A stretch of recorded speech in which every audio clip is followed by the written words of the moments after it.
Suleiman, the owner of the pension we stayed in, is a great guy. We got to know him very well on previous trips, and it's always a joy to see him again. He surprised us by waiting for us at the bus station to give us a ride to the pension. There's not much in Anamur, about 8 hours by bus east of Kosh, but a beach, more great bread,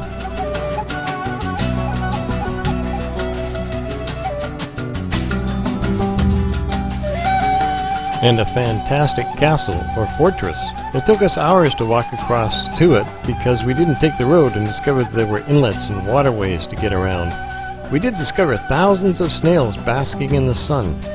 They looked like snail plants.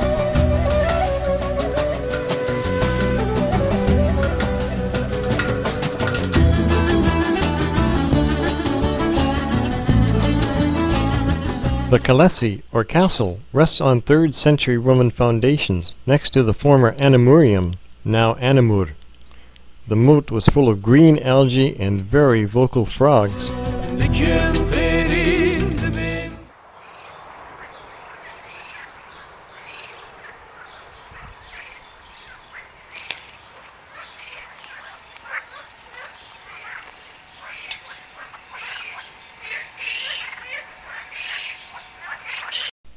With its southern walls touching the waters of the Mediterranean and the rest of its fortifications protected by a moat, it was a formidable defensive point for the Romans, and later the Byzantines, the Seljuk Turks, and the Ottomans.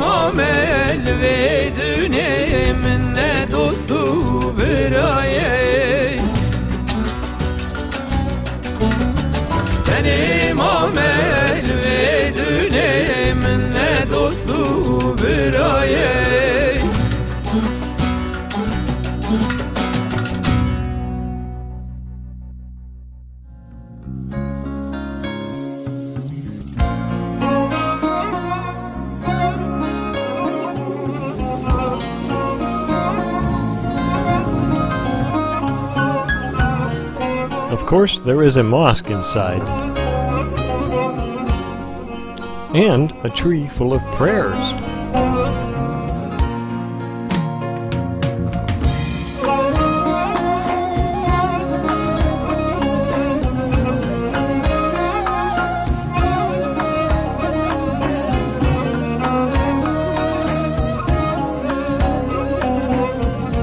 The original owners of the pension in which we stayed, after the man had a heart attack, he passed the pension on to his son, Typhoon, who was only a teenager the first time we stayed years ago.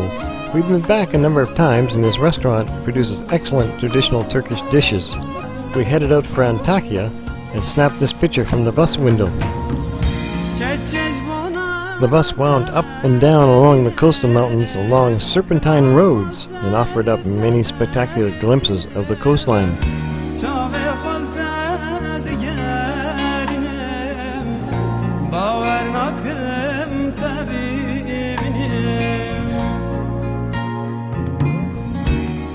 Antakya that evening. It was once known as Antioch, where Christianity established its first church.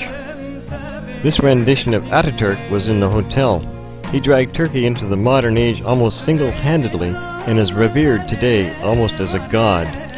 The French had control of this area for quite a while, and the influence in the architecture shows.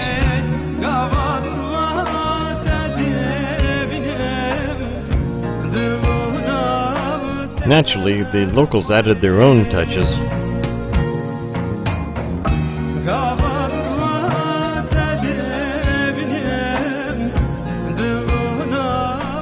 One of the shops in the souk, or bazaar. And in case you get hungry, this shop has been here forever, but we never went in.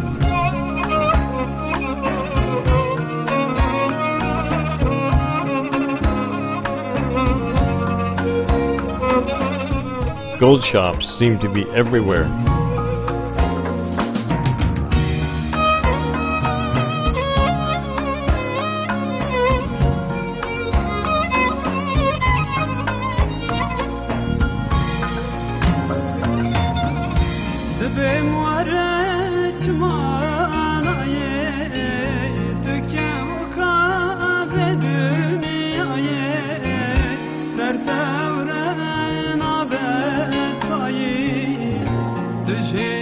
We think this guy's hand is covered with tomato sauce, or else he is skinning it. A fascinating way of making a snack. The hot copper griddle is spun by hand and thin streams of dough drizzled onto it. The dough cooks in about 2 minutes and is scooped off to be placed in the display case. It looks like spaghetti and is pretty tasteless.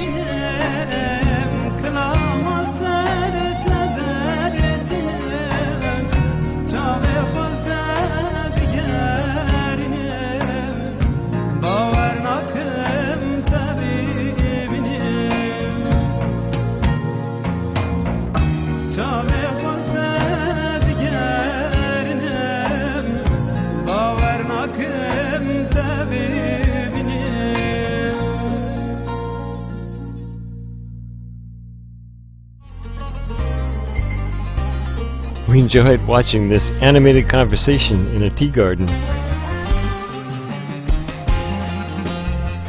The Church of St. Peter is situated in the side of the mountain above the city of Antakya. It is 15 to 20 minutes by foot from where the bus drops you. Not bad, except that it is all uphill and very hot. This is the first Christian church and was established by the Apostle Peter.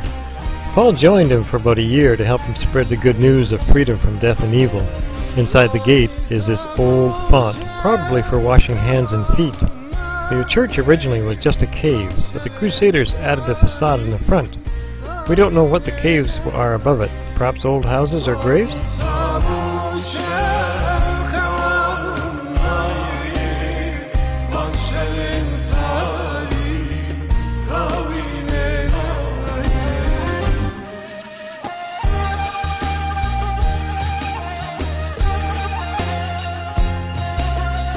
Places like this always attract weird people.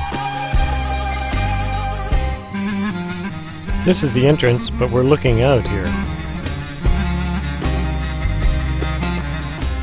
On the wall behind the altar are the faint remains of murals that were painted here.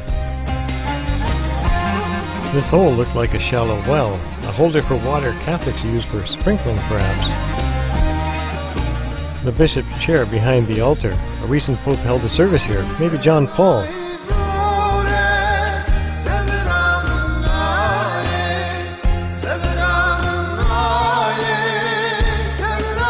The intriguing cave at the back left.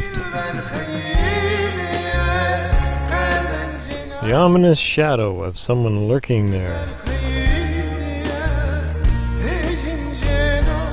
Appears to be Indiana Jones.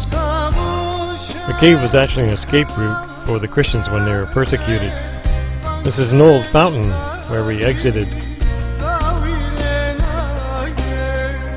This fellow was selling religious artifacts made in the pattern of the 1st century. Near the church is what looks like it might have been the back of a house with holes in the rock for beams. Looking down and out across Antakya, from here it is easy to see how Antioch was once one of the great cities of the ancient world. We're now wandering through the old sections of town. What amazed us is how clean the streets are.